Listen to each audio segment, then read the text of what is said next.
Georgia defensive tackle JALEN Carter is the best inside player in the draft. And in fact, in 2021, when Georgia had 5 first-round players on their defense, he was the best defender on that entire unit. This year, he was bothered by injuries in 2022, but he still, when he was on the field, was a power player on the inside who pushed the pocket and had to be double-teamed at all times. To get inside pressure, it's important in the way the game is played these days. You have to get that. He will provide that. Who's he remind me of?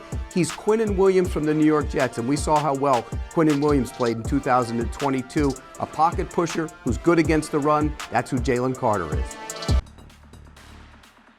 Nolan Smith, one of my favorite players in the SEC, had a terrific combine, blew some people away with his 40 time and his overall speed and athleticism. Had a great career at Georgia. He's a linebacker that gets after you. He's physically relentless for 60 minutes, sideline to sideline. No questions about his ability to stop the run and be dominant in that area. I think the biggest question mark coming into this draft is, can he be a dominant pass rusher every down for an NFL team? I think he'll answer that question. I look at this guy like KHALIL Mack out of the 2014 draft. If you remember, KHALIL Mack played at Buffalo, kind of off the radar as a college player, but I think he's that good. And that's the biggest kind of comp that I would look at is KHALIL Mack out of Buffalo, who went to the Raiders in the 2014 draft. Tyler Steen went from kind of anonymity at Vanderbilt to a starter at Alabama. Talk about a step up. But Tyler Steen, he lived through with that potential. He showed why Nick Saban targeted him to fix what was really a broken Alabama offensive line. The size, the speed, the frame, it's all there. Tyler Steen checks every box. You look at him, you're like, I like that guy. If I was to create a player in Madden, that would be my guy in Madden. Now, pad level sort of gets into some trouble there. Maybe gets a little too high at times. That comes back to haunt him against really, really strong defensive linemen. The hands, he needs a little work as well. Jake Matthews, a guy, when you saw Jake Matthews come out of college, he needed a few tweaks. And that's exactly what Steen needs. But a few tweaks, the pro level can happen like that and make him a star right away. Sidney Brown, defensive safety from Illinois, is a rocked up but short football player that has excellent speed and quickness. He played a lot of man coverage at the University of Illinois. Him and Sam Laporta had a great battle when they played Iowa. He also showed up at the Northwestern game where he had a 63-yard fumble return for a touchdown, also had another interception that he returned for a touchdown. He is an explosive, big-time hitter, but due to his lack of length and size, he will fall off some tackles in space. He's a very good football player. He did an excellent job at the Senior Bowl, and he continued to ascend through the combine. My NFL pro player comparison is ANTOINE Winfield Jr. Kelee Ringo, coming from the national champions, UGA, the Bulldogs, 6'2", 205. The last 2 seasons in the secondary there in Athens, 4 interceptions, 6 PBUs. The thing I love about Mr. Kelee Ringo, his measurables, he's played against a lot of high-level talent, not to mention how he looks for the football in coverage. A lot of young corners, they don't do what?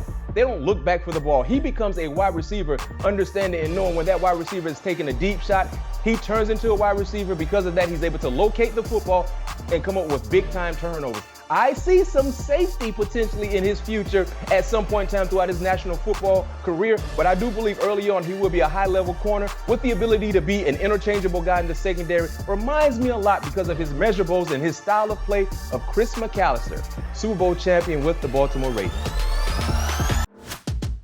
Stanford quarterback Tanner McKee is one of the draft prospects in this year's class. That's one of your pure pocket passers and probably the most accurate. When you look at what he was asked to do during his time at Stanford, he is NFL ready, controlling everything at the line of scrimmage. His footwork is exactly what you're looking for at the NFL level. The biggest issue is he doesn't have the mobility that's really asked of a lot of quarterbacks in today's game. His comp for me, because of that height at 6'6", about 230 pounds, is Mike Glennon, who also was a very prolific passer from the pocket during his time at NC State when he was coming out. The reality is Tanner McKee could be a day one starter for any NFL team because of his preparation from his time at Stanford, but does he have the skill set ultimately to be able to elude a rush and create off-schedule plays like you have to have at the NFL level? Moro Ojomo, defensive lineman out of Texas, played in multiple spots for the Longhorns. I see him as an inside player. He has good size, good length. He plays with heavy hands. My biggest negative on him is I don't think he has that elite athletic trait to play as an outside edge rusher. So someone's going to slide him inside. He's under 300 pounds. They're going to have to put some bulk on him to play a 3 technique or a 1 technique. He doesn't have that first step quickness as a pass rusher, but he plays with such passion, such energy that he works his way through the edges of blockers to the quarterback. I see him as a rotational backup defensive lineman that can play multiple spots for any NFL team in any scheme. My comparison to him is Sheldon Rankins.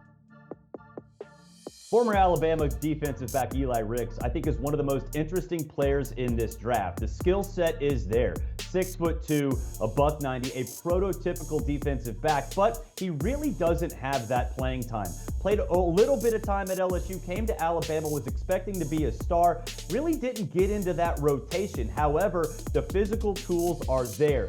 Very smooth in coverage. Now, he does get beat on double moves every now and again. That is something he's going to have to clean up, and maybe that just gets done with experience. If I was to compare him to an NFL player, it would be Eric Stokes. Now, he does not have that polish quite yet, but a year in the system, maybe a step in the right direction for him, maybe view the game a little bit as reserve. He can be a new Eric Stokes at the next level. Louisville offensive tackle Trevor REID is an athletic offensive tackle with long arms. Those long arms will allow him to dictate motion more at the point of attack. He has the speed to get out on blockers in the run game and beat them to a spot. However, he lacks the overall play strength necessary to sustain blocks and drive defenders in the run game. He works his arc with patience and has a good understanding of sealing run lanes. The offensive lineman is best suited in a wide zone blocking scheme, allowing him to use his natural athleticism to make blocks in space. REID will likely be fighting for a roster spot early in his career. We have compared him to current Giants offensive tackle Corey Cunningham.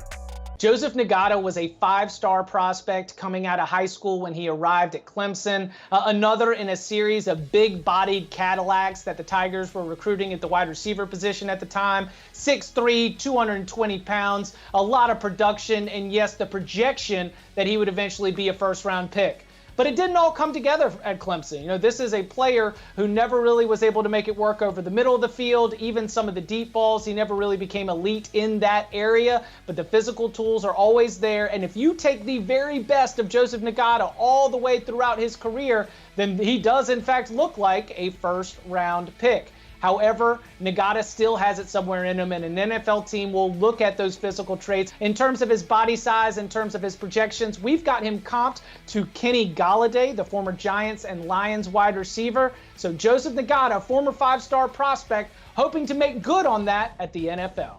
Mekhi Garner, cornerback out of LSU. He originally started his college career at Navarro College and then transferred the following year to Louisiana, and then eventually to LSU for his final season. He is a big cornerback with the ability to stymie wide receivers at the line of scrimmage. In the right scheme and system will be important for Mekhi to have success. And there may be some teams that also want to see him potentially play safety with that big size and frame and athleticism. The player comp, Israel Mukuamu with the Dallas Cowboys.